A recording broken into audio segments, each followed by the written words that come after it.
साई बंदगी सतनाम बंदी छोड़ सतगुरु कबीर साहब की जय हो। आज हम जानेंगे सतगुरु नितिन साहब जी से कि जहाँ हम रह रहे हैं ये देश हमारा नहीं है। हमारा जो असली घर है वो यहाँ नहीं है। ये हमें जो शरीर मिला है ये शरीर हमें कुछ टाइम के लिए मिला है और ये एक सत्य है, कोई पहले कोई बाद में सबको ये शरीर छोड़ना ही पड़ेगा। सतगुरु कबीर साहब जी अपनी वाणी में बोल रहे हैं कि रहना नहीं देश बेगाना है, रहना नहीं देश बेगाना है, ये धरती कागज की पुड़िया बूंद पड़े गल जाना है। कह कबीर सुनो भाई साधो सतगुरु नाम ठिकाना है। वो सतगुरु का कौन सा नाम है इस नाम को कबीर साहब ने ठिकाना बोला है। जो सच्चा हमारा निज घर है जहां से हम आए थे, कबीर साहब उस घर की बात कर रहे हैं। तो आइए जानते हैं सत्संग के माध्यम से सतगुरु नितिन साहब जी आज हम सबको एक सत्संग के माध्यम से बताएंगे कि हमें जाना कहाँ पे है और हम आए कहाँ से थे। तो सत्संग को आपने पूरा विवेक लगा के और पूरी बुद्धि लगा के सत्संग को सुनना है। भक्तों की, सब भक्तों की, परम पिता परमात्मा की, सत्संग कराने वालों की, आज के आनंद की, सकल हंस को बंदगी साहेब बंदगी। तो आज चंदौली में कटेसर गांव में ये मूल ज्ञान का प्रचार हो रहा है। बहुत बड़े भाग हैं उन जीवों के जो अपने पूरे जीवन में एक बार भी इस मूल ज्ञान को सुन पाते हैं। केवल सुनने की इतनी बड़ी महिमा बता रहा हूं मैं, क्योंकि कितने महात्मा पूरा पूरा जन्म भक्ति करके चले गए लेकिन मूल ज्ञान सुनने को भी नहीं मिला। जिसको कहते सुनने को भी मिल जाए, ये तो शुक्र करो इंटरनेट भगवान की। इंटरनेट भगवान ही है ये त्रिकालदर्शी जो तुम्हारे मोबाइल में एक्टिव है और ये सत्संग तुम्हारे मोबाइल तक पहुंच रहा है, घर घर में जा रहा है। ये उसी का शुक्राना है। कई लोग कहते हैं कबीर साहब ने 2020 ही क्यों चुना, यही समय क्यों चुना प्रचार के लिए? भाई इसीलिए चुना क्योंकि आज के समय में घर घर में मोबाइल है, घर घर में इंटरनेट है और जहां पर नहीं है उसके भी किसी ना किसी आस पड़ोस में होगा, यानी बात वहां तक पहुंच जाएगी। ऐसे ऐसे लोग हैं हमारे भगत जो सुबह उठते ही बाल्टी देखी ना, स्पीकर वाली बाल्टी कहते हैं जिसको, वो लंबा सा तंबू सा भोंपू, उसको चला देते हैं सुबह उठते ही और 3 4 5 गांव तक आस पड़ोस की आवाज पहुंचती है। और शाम को लोग आके पूछते हैं भैया कौन सा सत्संग चलाया था, बड़ा आनंद आया, बहुत पते की बात मिली। तो ऐसे ही जागृति होगी। गांव गांव जागेगा, घर घर तो जागेगा ही, गांव गांव शहर शहर देश देश जागेगा। ये ऐसा ज्ञान है क्योंकि इसमें कोई लाग लपेट नहीं है, ये मूल ज्ञान है, ये बिल्कुल प्योर ज्ञान है, इसमें कोई मिलावट नहीं है। तो इसी को समझा रहे हैं कि अगर पूरे जन्म में एक बार भी अगर ये ज्ञान कोई सुन ले तो उसके इतने बड़े भाग हैं कि बड़े बड़े ऋषि मुनियों के उससे भी आप मुकाबला नहीं कर सकते। उनके भाग छोटे पड़ जाएंगे ऋषि मुनियों के, जो सारी उम्र मंत्र जप के चले गए और जो एक बार इस सत्संग को सुन लिया जिसने, उसका समझ लो कि ऐसा बीज पड़ गया उसके कि अब मालिक की दया होनी बाकी है, कभी भी अंकुरित हो जाएगा जिसने एक बार ये सत्संग सुन लिया। लेकिन विवेकी होना चाहिए, सत्य का खोजी होना चाहिए। और अगर ये सत्संग कोई समझ ले फिर उसका जीवन ही बदल जाता है। फिर उसका जीवन ऐसे हो जाता है जैसे कौवे के घोंसले में कोयल के बच्चे का होता है, ऐसा जीवन हो जाता है। उसको हर जगह यही दिखाई देता है, रहना नहीं देश बेगाना है। ये तो कौवे का घोंसला है, जो मेरी माँ है वो मुझे पुकार रही है, मैंने निकल जाना है। यहां पे आस लगती ही नहीं है। लगती कब तक है? अब जैसे किराए का मकान है, तुम्हें पता भी है कि ये मेरा नहीं है, लेकिन रोज झाड़ू लगाते हो कि नहीं लगाते हो?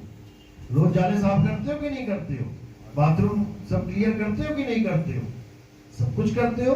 थोड़ा सा टूट जाए तो प्लास्टर भी करवाते हो, रंग पुराना हो जाए तो पेंट भी करवाते हो, ये भी जानते हुए कि ये मेरा घर नहीं है। बस ये स्थिति हो जाती है। यानी ये दुनिया में तुम रहोगे भी, खाओगे भी, पियोगे भी, काम भी करोगे, सब कुछ करोगे, लेकिन इससे तुम्हारी वृत्ति जुड़ेगी नहीं, तुम्हें इसकी आदत नहीं पड़ेगी, तुम इसको छोड़ने के लिए हमेशा तैयार रहोगे। इसलिए शायर कह रहे, रहना नहीं देश बेगाना है, ये धरती कागज की पुड़िया, बूंद पड़े घुल जाना है। और कहे कबीर सुनो भाई साधो, सतगुरु नाम ठिकाना है। सतगुरु नाम मंत्र नहीं है कि उसको जपना है। नाम को लोग जपने लग गए हैं, जबकि नाम एक ठिकाना है। ठिकाना है वो, और उस ठिकाने का क्या नाम है? सतलोक। लोक अलोक शब्द है भाई। शब्द क्या है? आत्म देवी शब्द है, और उसी शब्द में तुमने समाना है। सुरत समाए शब्द में, और वाको काल न खाए। जाप मरे अजपा मरे, अनहद भी मर जाए। जो लोग नाम को जपते हैं, नाम को जिन्होंने जाप समझ लिया है, किस किस के गुरु ने माला पकड़ाई थी हाथ में कि नाम जपो? हाथ खड़े करो। ले 90% बंदे हैं। और कभी सुना नहीं था कि माला फेरू ना हरि भजू, मुख से कहूं ना राम। माला तो कर में फिरे, जीभ फिरे मुख माही। ये सुना नहीं था कभी? सुना था, बिल्कुल सुना होगा। लेकिन जब गुरुजी कुछ देते हैं तो हम विवेक को उठा के साइड में रख देते हैं, और जो गुरुजी ने दे दिया उसी को पकड़ लेते हैं। अब सामने विवेकी गुरु ना हो तो चेले का विवेक भी क्या करेगा? अब गुरु ने ही माला पकड़ा दी, चेला क्या कहेगा? नहीं गुरुजी मैं तो माला नहीं जपता। वो कहेगा लाओ महाराज जी दे दो। इसीलिए विवेकी गुरु की महत्व सबसे ऊंची बताई गई है। गुरु की महत्व नहीं बताई गई है। लोग कहते हैं गुरु बड़े गोविंद से। अरे कौन सा गुरु बड़ा गोविंद से? सारे गुरु गोविंद से बड़े हैं। नहीं समझ में आता लोगों को। साहिब कह रहे गुरु गुरु में भेद है, गुरु गुरु में भाव। और सोई गुरु नित बंदिए, शब्द बतावे दाव। उसको वंदना है जो शब्द का दाव बता दे, और शब्द को जो जपवा दे उसको क्या बोला? उसको बोला है गुरु मेरे सभी बड़े, अपनी अपनी ठौर। शब्द विवेकी पारखी, सो माथे का मोर। यानी शब्द विवेकी पारखी, जो शब्द का विवेक करा के परख करवा दे, वो है सिर का मोर, और बाकी सब नीचे। तो इसी को साहिब ने बोला है, जो नाम जपवाते हैं उनके लिए एक खास वर्ड है। क्या है वो? जपी। जो नाम जपवाते हैं वो जपी है, सतगुरु नहीं है। अब तुम जपी को ही गुरु बना लो, वो तुम्हारी मर्जी है। तुमने जपी को गुरु बना दिया तो तुम्हारा गुरु जपी हो गया, और गुरु चेले को अपने समान बनाता है। तो तुम क्या हो गए? तुम भी जपी हो गए। अब कोई तपी मिल गया तुम्हें, तुमने गुरु बना लिया तो तुम्हें भी तपी बना देगा। कोई सन्यासी गुरु मिल गया, जंगलों में बैठा है, घर बार छोड़ के सन्यास लेके, वो तुम्हें भी घर बार छोड़ के जंगल में पहुंचा देगा। खाओ बेटा पत्ते जंगल के, यहाँ रोटी अच्छी नहीं लग रही थी। तो इसी को बोला है कि नाम जप में ना मैं तप में ना एकांत निवास में, और वो को कहाँ ढूंढे रे बंदे, मैं तो तेरे पास में। बस यहीं पे फेल हो जाते हैं सारे बाबा जी। कोई कह रहा है वो सतलोक में बैठे हैं, कितनी दूर है सतलोक, 16 शंख योजन दूर। और साहिब क्या कह रहे हैं, मैं तो तेरे पास में। अब मुझे समझ में नहीं आ रहा 16 शंख क्यों, इसको कौन पास कहेगा। 16 शंख योजन दूर जो चीज पड़ी है उसको मैं पास कैसे कह दूं, क्योंकि हमें पता ही नहीं लग पा रहा है कि परमात्मा कह क्या रहे हैं, वो परमात्मा कहाँ है, समझ ही नहीं आ रहा। तो कह रहे जल पर माने मछली। अब किसी ने बेल मछली पकड़नी है माना, तो क्या वो तालाब में ढूंढेगा उसे, उसको समुद्र में ढूंढेगा। क्योंकि जल पर माने मछली, जितना बड़ा तालाब होगा, जितना बड़ी नदी होगी, जितना बड़ा समुद्र होगा, उतनी ही बड़ी शेप की मछली मिलेगी आपको। छोटे से एक्वेरियम में आपको शार्क थोड़ी नहीं मिलेगी, उसमें छोटी छोटी मछलियां मिलेंगी। तो कह रहे जल परमाने मछली, कुल परमाने शुद्धि। अब कसाई का लड़का है, बकरा काटने में झिझक नहीं करेगा, सब जानता है पापा कैसे काटते हैं। अब किसान का लड़का है, सब जानकारी है, कब बोना है, कब काटना है, कब पानी देना है, कौन से महीने में फसल लगानी है। सुनार का लड़का है, सब जान रहा है कितना भाव मोल करना है, कैसे करना है, डिजाइन कैसे बनेगा। यानी जल परमाने माजली, कुल परमाने शुद्धि। और जिसको जैसा गुरु मिला उसकी वैसी बुद्धि। भेद कर दिया यहां पे भी, जिसको जैसा गुरु मिला, क्योंकि गुरु गुरु में भेद है। लोग ये नहीं समझ पा रहे, लोग कहते हैं अरे कोई भी गुरु बना लो, कोई भी गुरु बना लो। तुमने अमेरिका जाना है, अरे कोई भी बस में चढ़ जाओ, पहुंच जाओगे क्या। जाना अमेरिका है तो साधन कोई भी चलेगा क्या, कोई भी नहीं चलेगा। कि तुमने रिक्शा ले लिया, भैया अमेरिका जाना है, छोड़ाओ, हो गया मैं खुद नहीं पहुंच सकता, तुझे कैसे पहुंचाऊं। साधन उसी हिसाब से लेना पड़ेगा। अमेरिका जाना है तो आपको हवाई जहाज पकड़ना पड़ेगा। तो ये भेद है गुरु गुरु में। तो इस गुरुओं का जो भेद है, इसको हमने अच्छी तरह समझना है। तो साहिब कह रहे नाम है जप में, जो गुरु तुम्हें जप देते हैं, जो निरंजन ओंकार अरंकार सोहम सतनाम ओम कलियम हरियम शरियम सोहम सत्यम, दुनिया भर के नाम, हरे कृष्णा हरे राम, वाहिगुरु वाहिगुरु, अल्लाह अल्लाह, गॉड गॉड, ये सब जपी हैं। ये तुमसे नाम जपवाने में लगे हैं। कई तो ऐसे गुरु बैठे, तुम बस जाके वैरायटी तो बताओ कि कौन सा भगवान चाहिए।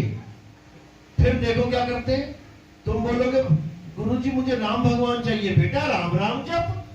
गुरुजी मुझे कृष्ण जी चाहिए, अरे हरे कृष्णा जप। गुरुजी मुझे शंकर जी चाहिए, ओम नमः शिवाय जप। ये हाल है गुरुओं का। जैसे तुम मार्केट में गए कि आलू चाहिए, बेटा पैसा यहां रख और घर में जाके आलू आलू जप। भैया भिंडी चाहिए, घर में जाके भिंडी भिंडी जप। आलू भिंडी जो भी चाहिए वो जप। बताओ, ये हाल है। क्यों? क्योंकि अज्ञानता है। उनको यही समझ में नहीं आ रहा कि करना क्या है। सिंपल सा सौदा बना लिया है, दिमाग में फिट कर लिया है कि नाम जपोगे तो परमात्मा मिल जाएगा। इसीलिए इतनी दुकानें चल रही हैं, केवल इसलिए। हर गुरु कोई ना कोई नाम लेके बैठा है। और अगर ये 52 अक्षर वाला नाम, 52 अक्षर खत्म कर दिए जाएं, एक ही झटके में सब खत्म हो जाएंगे, एक ही झटके में। लेकिन हमें पता ही नहीं लग रहा। सुनियार की दुकान खत्म करनी है तो क्या करना है? सोना ही गायब कर दो मार्केट में से। अब सोना ही गायब हो गया तो फिर सुनार क्या करेगा? समझ रहे हो? बस इसी को समझना है। तो ये जितने भी गुरु बैठे हैं A to Z, ये सब नाम लेके बैठे हैं। 52 अक्षरों की दुकान खोल के बैठे हैं। और साहिब 52 अक्षरों का जोरदार खंडन करते हैं। अरे 52 अक्षर जीव आधारा, 52 अक्षर भी छोड़ो, उसको तो तुम खत्म नहीं कर पाओगे, तुम जीव ही काट दो। अब बोल के दिखा कुछ, सारे अक्षर खत्म। तो साहिब कह रहे 52 अक्षर जीव आधारा, आदि अक्षर जीभ्या से न्यारा, वाही को सत सिमरण कहिए, सिमर सिमर नर उतरो पारा। उसी को सत सिमरण कहते हैं जो 52 अक्षरों से परे है। और जो 52 अक्षरों से परे है वो है क्या? आत्मदेव। वो 52 अक्षरों से परे है। गरीबदास जी कह रहे हैं 52 अक्षर लेख राम रंग होरी हो, वो अक्षर या में नाही राम रंग होरी हो, कागज कलम कलेस राम रंग होरी हो, वो रहा शेष का शेष राम रंग होरी हो। वो कह रहे हैं कि 52 अक्षर जो तुमने कागज पे लिख के कोई भी कुछ भी लिख दिया तुमने भगवान का, परमात्मा का नाम ये है, तुमने अपनी जान को कलेश डाल लिया। परमात्मा 52 अक्षरों का खेल नहीं है। अब कई लोग क्या करते हैं 52 अक्षर को छोड़ देंगे, यानी कोई नाम को छोड़ देंगे, अक्षर पकड़ लेंगे। जैसे किसी ने पकड़ लिया आ, अब देखो आधी पार्टी झंडे पे आ लिखवा के घूम रही है। देखा ना पंथ एक झंडे पे आ लगा के बैठा हुआ है। अब वो कोई नाम नहीं दे रहे हैं लेकिन आ को ही मान रहे हैं। अब कोई जो ऊ को भी मानता है, आ ऊ, ये भी अज्ञान है। बैठे हैं यहाँ पे, कौन है आऊ वाला? हाथ खड़े करो जिसको आज तक आ ऊ मिला था। कोई तो होगा। वो देखो ये तुम्हें तो आ मिला ना, आ के साथ ऊ वाला भी होगा, उधर है ना। ये देखो ये, अच्छा ये भी है आ ऊ। अब ये समझो कि ये 2 अक्षर पकड़ के बैठे हैं और बात क्या करेंगे? एक अक्षर की बात करेंगे, एक परमात्मा की, और दे देंगे 2। फिर कैसे बात बनेगी भाई? इन दोनों में से भी निबेड़ा करो फिर। ये भी गलत है, ये भी गलत है। तो इसी को कबीर साहब समझा रहे हैं बार बार। मदन साहब की वाणी देखो जो रामपाल जी महाराज ने अपने ग्रंथ में छाप दिया कि बाबा नानक की वाणी है कौन सी? सोई गुरु पूरा कहावे, 2 अक्षर का भेद बतावे, एक छुड़ावे एक लखावे, तब प्राणी निज घर को जावे। उन्होंने अपने ग्रंथ में छाप दिया कि ये बाबा नानक की वाणी है। और जब मैंने फोन किया 2010 में और मैंने पूछा कि मुझे जरा पेज नंबर बता दो, उसके बाद फोन उठाना ही बंद कर दिया। फिर दूसरे फोनों से करके मैंने बात शुरू करी तो मुझे कहते ऐसा है कि आप ज्ञान चर्चा करना। मैं क्योंकि मैंने बोला मैं 2010 से बोल रहा हूं कि मुझे ज्ञान चर्चा करवा दो एक बार रामपाल जी महाराज से, लेकिन उनका कोई चेला उनके पास ना फटकने दे रहा। तो जब मैंने कहा कि भाई मैंने ज्ञान चर्चा करनी है तो मुझे कहते अपने आश्रम के पुस्तकें भेज दो। मैंने कहा अच्छा पुस्तकें भेज दे, तुम्हें ग्रंथ भेज दें, ताकि जैसे बाकी लोगों के ग्रंथ दिखा के अपने मन से ही लाइनें लगा के कुछ का कुछ बोल रहे हो, हमारा ग्रंथ भी खोल के दिखा दोगे कुछ ना कुछ। तो मैंने मना कर दिया। आज भी लोग ये सवाल पूछते हैं रामपाल जी के भगत कि आप पहले कहां गए थे जब हमारे गुरु ने सबको चैलेंज किया था। मेरा नाम नितिन दास है और अपने जितने भी पुराने भगत हैं आप लोगों से, उन सबसे पूछ के देखो, फेसबुक पे सबसे ज्यादा चर्चा मेरे साथ चलती थी रामपाल जी के भक्तों की। 2010, 11, 12, 13, 14, 15 5 साल लगातार फेसबुक पे ज्ञान चर्चा चली है। कितने भक्तों ने तो उसी वक्त छोड़ दिया था उनको, अभी जेल में भी नहीं गए थे। तब की बात कर रहा हूं मैं, क्योंकि लोग आज भ्रम फैला रहे हैं जी ये तो रामपाल जी महाराज जेल में चले गए इसलिए आ गया, ये सामने आ गया। अरे भाई 2010 से चल रहा हूं मैं, आज 13 साल हो गए मुझे इस 13वें पंथ को चलाते हुए, लेकिन समझ में नहीं आएगा। तो वैर विरोध किसी के साथ नहीं है, लेकिन जो सत्य है वो सत्य ही है। ये एक बेस था, ये बेस था, यानी ये निचले स्तर की एक पढ़ाई थी।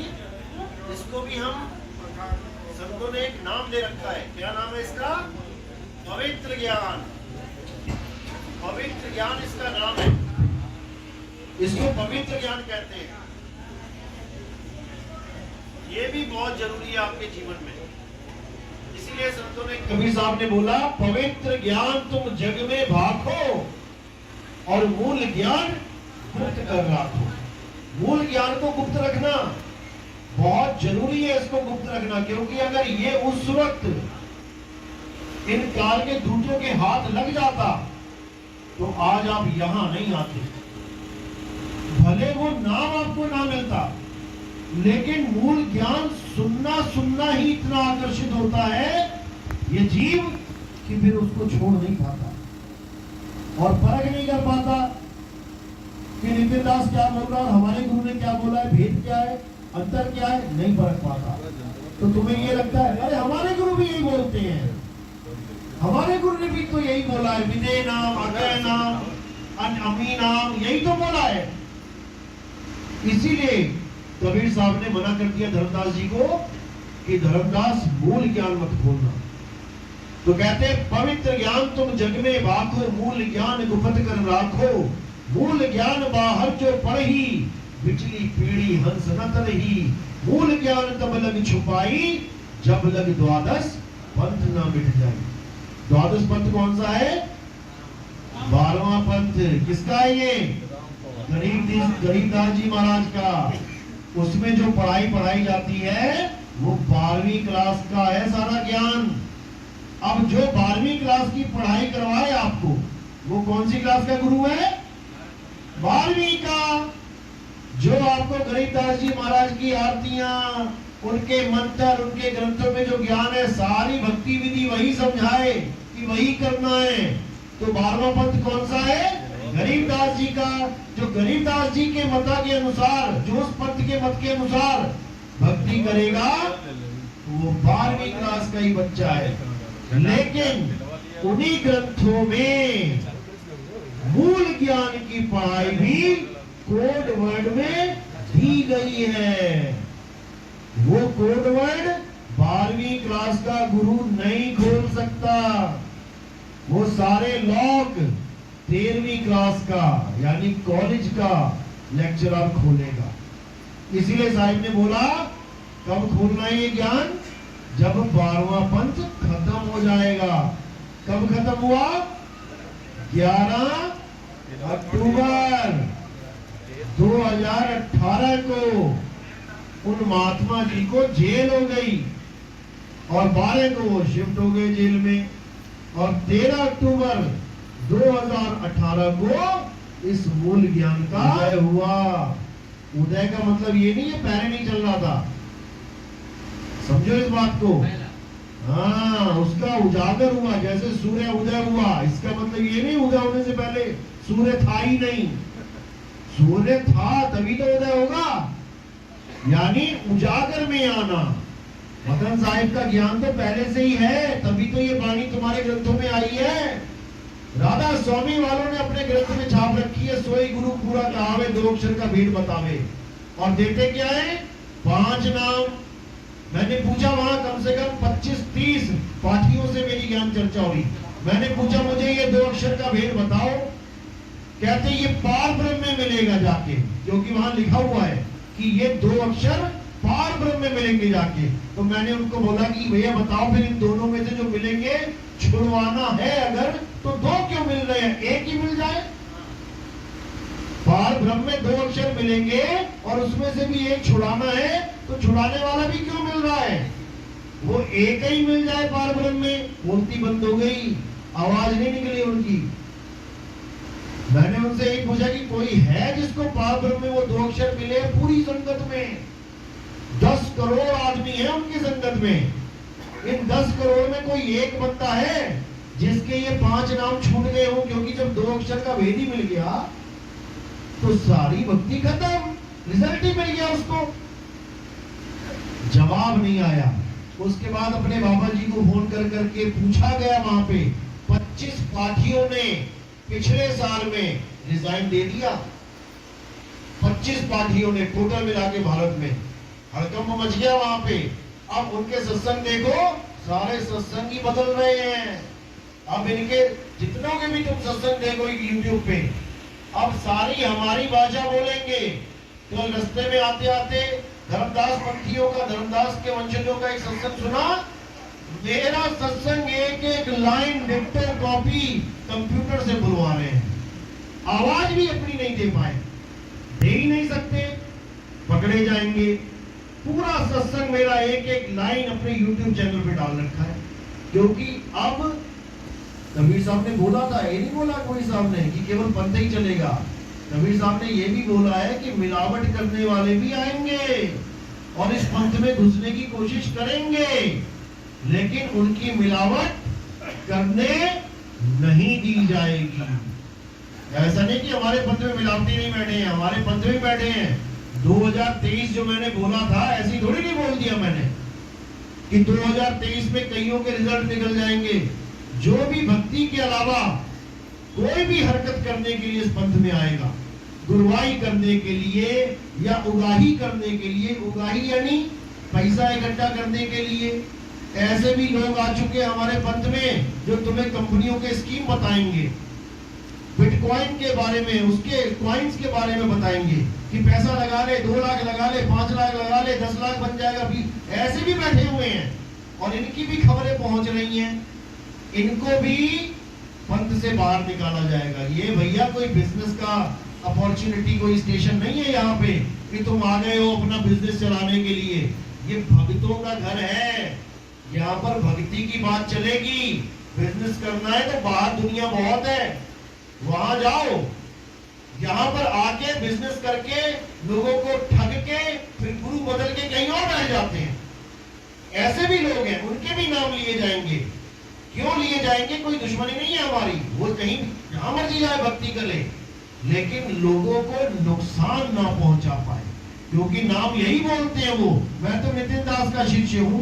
अब सामने वाला यकीन कर लेता है कि अरे गुरु जी का शिष्य है तो 1 नंबर होगा। ये नहीं पता कि 1 नंबर बाहर से अंदर से पूरा 10 नंबर है। तो ऐसे लोगों से भी बचाना गुरु का ही फर्ज है। ये सरकार का फर्ज है कि आपको फैसिलिटी देना भी और आपको मच्छरों से भी बचाना है। स्प्रे कराने के लिए भी तो सरकार ही आती है। वो आदमी देखा ना, धुआं लेके आता है, तुम्हें कष्ट होता है लेकिन तुम्हारे बचाव के लिए। इसी प्रकार हमारे पंथ में भी बहुत खटमल मच्छर हो गए हैं जो खून चूस रहे हैं भक्तों का, इनका भी सफाया जरूरी है। कोई दुश्मन नहीं है तो खटमल मच्छर भी परमात्मा के जीव, लेकिन नुकसान पहुंचाएंगे तो सजा पाएंगे, है वो भी उसी के जीव। तो इसीलिए ये तो चलो होता रहेगा। बाकी जो असली खेल है वो है 2 अक्षरों का। जब तक 2 अक्षरों का खेल समझ में नहीं आ गया, किसी की मुक्ति नहीं हो सकती। कौन से 2 अक्षर? 52 अक्षर जोड़े यान, सकिया न अक्षर एक पहचान। बस यही खेल है सारा। आप कोई भी नाम जपते हो, कोई भी, वो सब अक्षरों से ही बना है, वो अक्षरों से ही बना है, अक्षरों का ही खेल है। तो कह रहे हैं 52 अक्षर जोड़े यान, सकिया न अक्षर एक पहचान। इन 52 अक्षरों को छोड़ना है, इन 52 अक्षरों को छोड़ना है और एक अक्षर को जान लेना है। और वो एक अक्षर क्या है? आत्म स्वरूप ही वो अक्षर है जिसका कभी नाश नहीं होता। अक्षर का मतलब होता है अविनाशी। अब अविनाशी तो जीव भी है, अविनाशी तो ब्रह्म भी है, तो फिर क्या करें? इन तीनों में भी जो अविनाशी है वो आत्म देव के लिए संकेत किया गया है। कोई जीव को ना समझ ले, क्योंकि अक्षर गीता में भी बोला गया है कि 2 प्रकार के पुरुष हैं, एक क्षर पुरुष, एक अक्षर पुरुष। तो फिर बंदा ये ना सोच ले कि शायद उस अक्षर पुरुष की पूजा करनी है, शायद वो अक्षर पुरुष कबीर साहब बोल रहे हैं, वो नहीं बोल रहे हैं। 2 प्रकार के पुरुष गीता में है, एक क्षर पुरुष, एक अक्षर पुरुष। क्षर पुरुष यानी नाशवान कौन है? ये काया।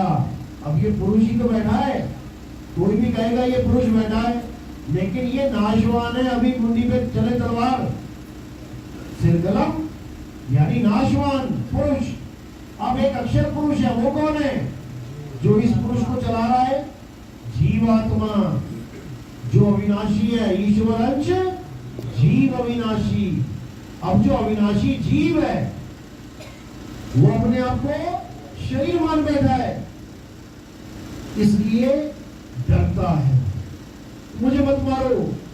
और बनेगा कौन? शरीर। अपने आप को शरीर मान बैठा है, इसलिए डरपोक है, इसलिए पूजनीय नहीं है। इसको समझना है वो भी अविनाशी।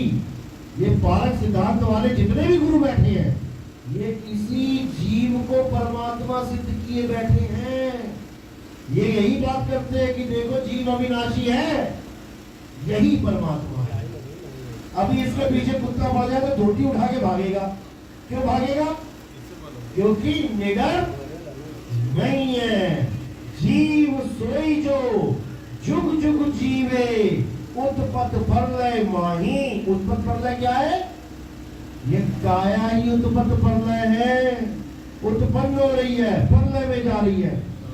जीव सोई जो जुग जुग जीवे, उत्पत्त प्रलय माही। देह धरे भर में 84, निर्भय कबहू नहीं। जो निर्भय ही नहीं है तुम उसको प्राप्त करके क्या करोगे? और नानक साहब क्या कह रहे हैं? एको सत्य नाम कर्ता पुरुष निर्भय। अब देखो फर्क पड़ गया ना। जो बाबा नानक जिसकी बात कर रहे हैं वो निर्भय है, और जो जीव है वो निर्भय कबहू नहीं। आ गया ना फर्क दोनों में। जो गुरु ये कहते हैं कि परमात्मा तुम्हारे शरीर के अंदर है, असल में वो जीव को परमात्मा मान बैठे हैं कि तेरे अंदर भी परमात्मा, तेरे अंदर भी परमात्मा, तेरे अंदर भी, यानी जीव को ही परमात्मा मान लिया। और जो परमात्मा है वो जीव नहीं है। वो जीव नहीं है तो वो देह में नहीं है, क्योंकि देह में कौन है? जीव है। जून में जीव है और परमात्मा अजूनी है। एको सतनाम कर्ता पुरुष निरपहो निर्वैर अकाल मूरत अजूनी। अजूनी यानी जो किसी शरीर में नहीं है।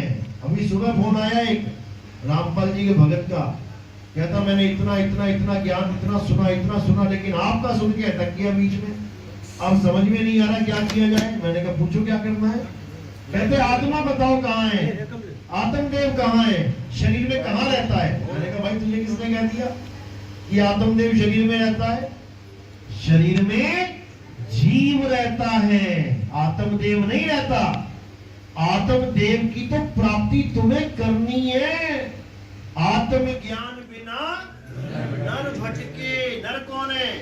नर ही जीव है। नर ही जीव है। जीव कहां भटक रहा है? कभी काबा कभी काशी। जल में मीन प्यासी, पानी में ही मछली प्यासी है और ढूंढ रही है पानी को।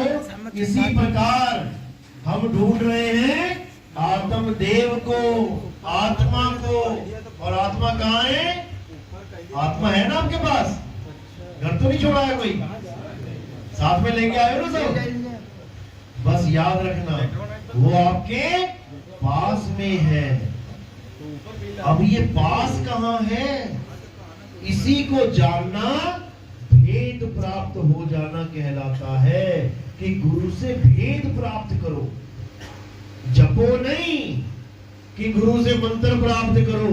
अरे तंत्र मंत्र सब झूठ है, इनमें न भर में कोई और सार शब्द यानी भेद जाने बिना कागा हंसना होए। यहाँ पर स्वरूप बदलने का ज्ञान दिया जा रहा है। अगर कागा राम राम राम राम करेगा तो हंस बन जाएगा क्या?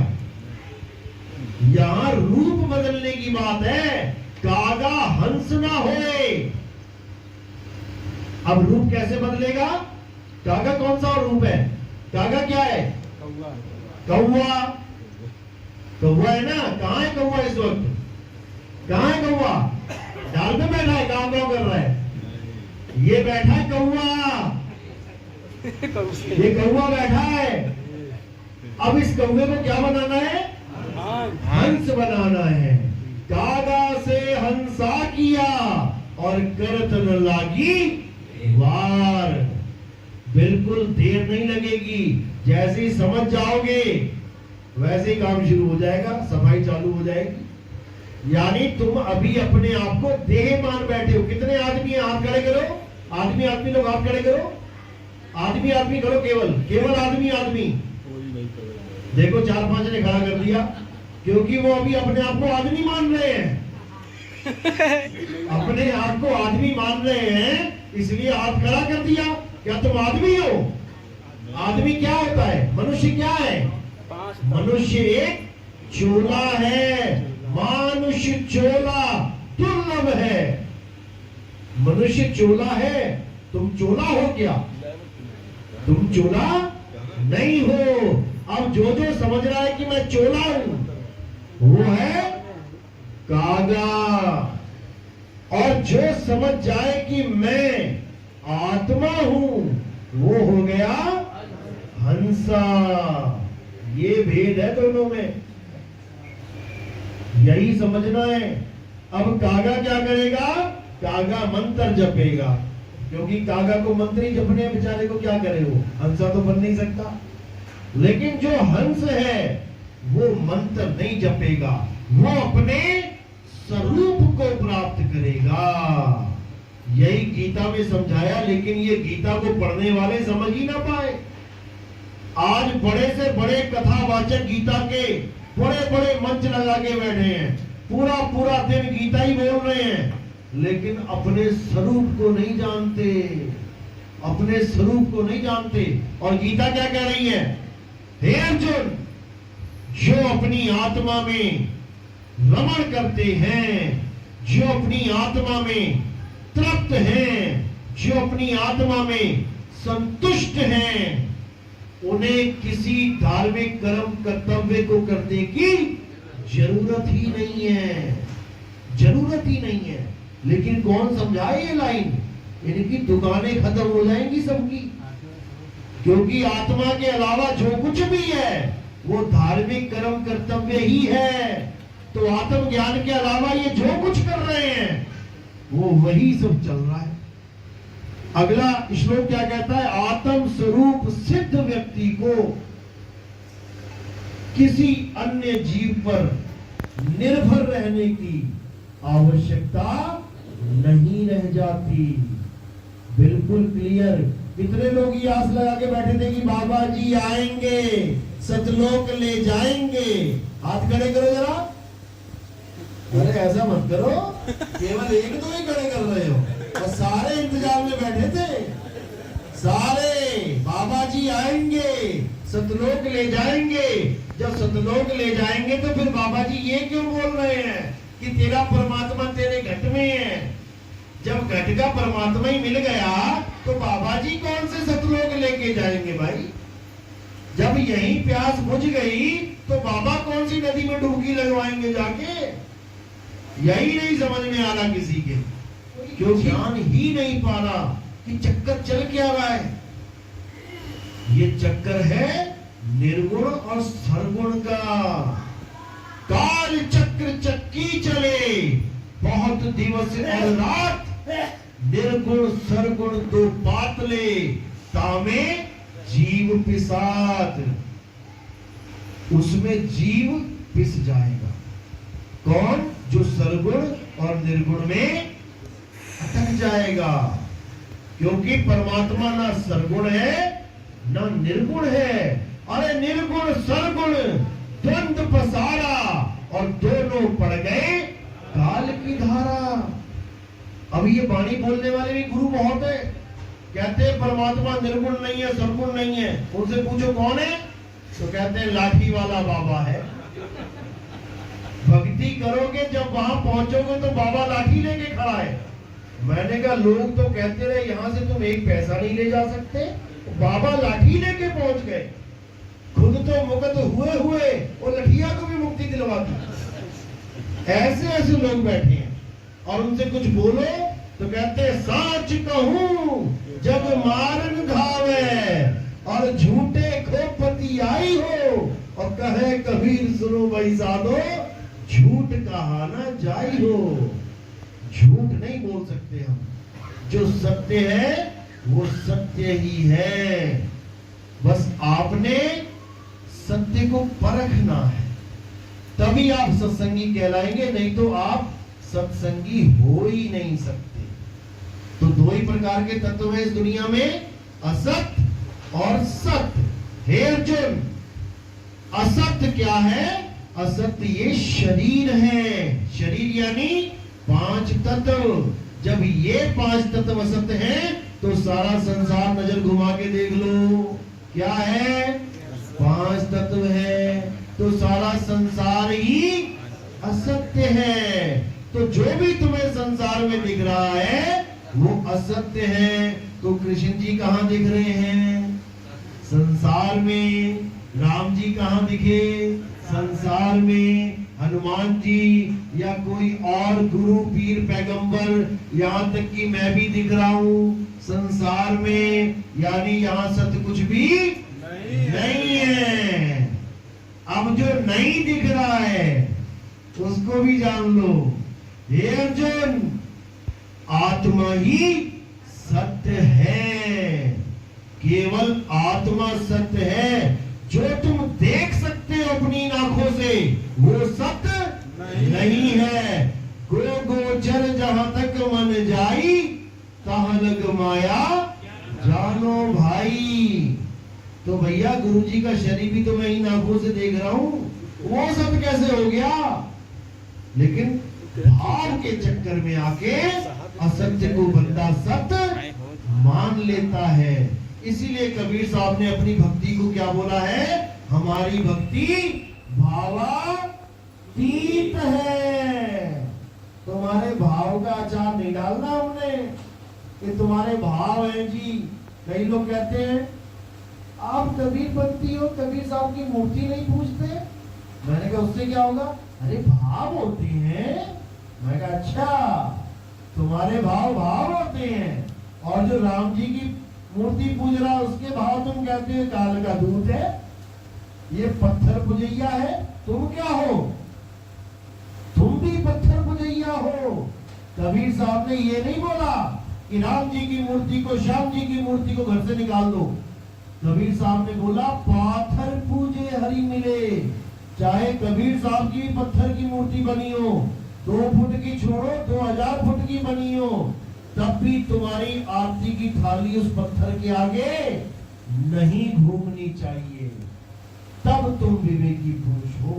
हाँ, किसी प्रोग्राम में चले गए तुम, जैसे कोई धार्मिक समाज जो जानते ही कुछ नहीं है, अब तुम्हें बना दिया चीफ गेस्ट, तुम्हारे हाथ में दे दी थाली। अब तुम्हें क्या करना पड़ेगा?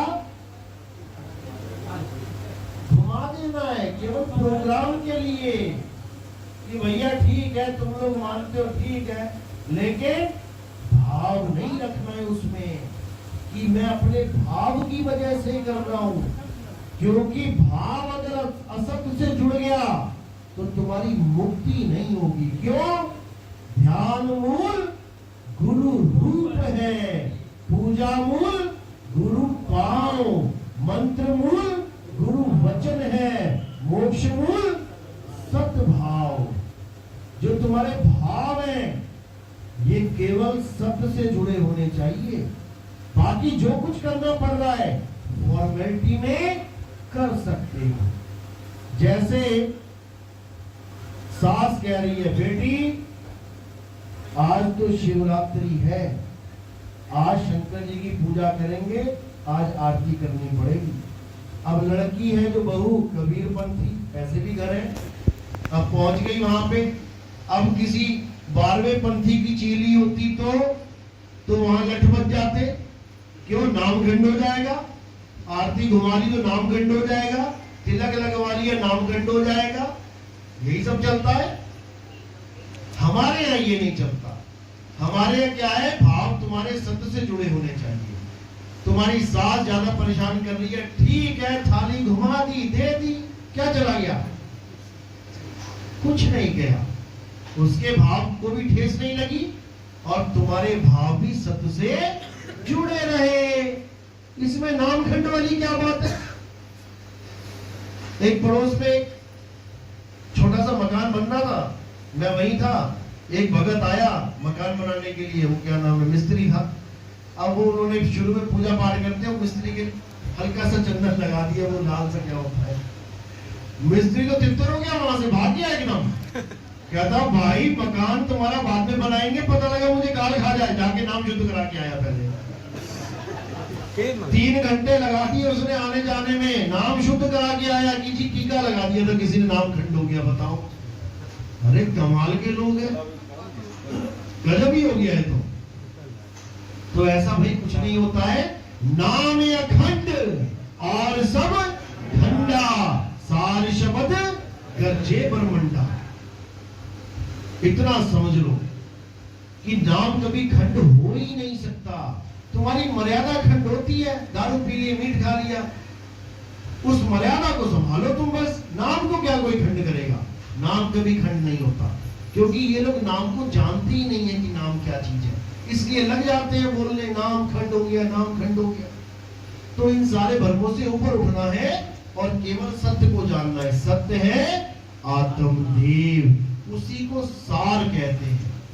कई लोगों को भ्रम है कि सतनाम अलग होता है, सार नाम अलग होता है। अरे भाई सत्य ही सार है। सतगुरु ऐसा चाहिए जैसा शुभ सुहाए, सार सार तो कही रहे, ठोठा दे उड़ाए। अभी जो सत्य और असत्य की बात हुई है, यही है सार और ठोठा। सार का मतलब है और ठोठे का मतलब है ये काया। अब सत्य सार जो है वो क्या है, सत्य नार। पूछो संत विवेक करी, उतरो भव जल पार। सतगुरु का उपदेश यही। बस 2 लाइनों में तुम्हारी मुक्ति हो जाएगी। बस इसको जान लो कि सत्य नाम है सार। सार यानी आत्मदेव। सत्य नाम ही आत्मदेव है। इसीलिए कबीर साहब की फोटो के आसपास कहीं ना कहीं आपको सतनाम जरूर लिखा दिखाई देगा। अब कई लोग कहते हैं सतनाम क्या है, ओम सोहम। बताओ, अब कबीर साहब कह रहे हैं हम हैं सतनामी, हम सतनाम के उपासक हैं, तो इसका मतलब कबीर साहब ओम और सोहम जपते थे क्या? हम हैं व्यापारी सत्य नाम के, अमर नगर मेरा गांव कोई ले लो रे, ले लो साहिब का नाम। वो कह रहे हैं मैं सतनाम का व्यापारी हूं। तो सतनाम तुमने बना दिया काल भगवान और अक्षर पुरुष का। बताओ, कबीर साहब यहां पे काल भगवान और अक्षर पुरुष की मार्केटिंग करने निकले हैं कि आओ काल भगवान और अक्षर पुरुष का नाम जपो। हद कर दी इन लोगों ने। सत्य नाम ही परमात्मा है, इसलिए आरती तक गाई जाती है, जय सतनाम जय, जय सतनाम, जय गुरु बंदी छोड़ कबीर। क्योंकि कबीर कह लो, आत्मदेव कह लो, अडोल नाम कह लो, अकह नाम कह लो, अनामी नाम कह लो, नी अक्षर नाम कह लो, निज नाम कह लो, अखंड नाम कह लो, ये सब नाम एक ही वस्तु के हैं। कल को खड़ा हो जाएगा कोई, नहीं सब अलग अलग है। पहले मैं सतनाम दूंगा, फिर सार नाम दूंगा, फिर अमी नाम दूंगा, फिर अकह नाम दूंगा, फिर अखंड नाम दूंगा, फिर अबोल नाम दूंगा, फिर सारा जीवन निकल जाएगा तुम्हारा। सारा जीवन निकल जाएगा इसी चक्कर में। एक से एक धुरंधर बैठे हैं यूट्यूब पे, एक से एक जैसे मछली को पकड़ने के लिए होते ना 5-7 बंदे लाइन में बैठे होते कांटा लगा के, अरे इधर से बच गई तो उधर फंसेगी, उधर बच गई तो उधर फंसेगी। बस इसी तरह चैनल पे चैनल 2018 के बाद देख लो, चैनल पे चैनल रोज 50-60 चैनल बन रहे थे। और क्या लिखा जा रहा है? सार नाम, सार शब्द, मूल नाम, मूल ज्ञान। ये पहले कहां था? ये पहले कहां छुपा रखा था? आज सारे ही सार नाम अब उसमें भी लगे हुए बीच में 2 सेकंड में पाइए, 3 सेकंड में पाइए, 5 सेकंड में पाइए। बताओ, मतलब मछली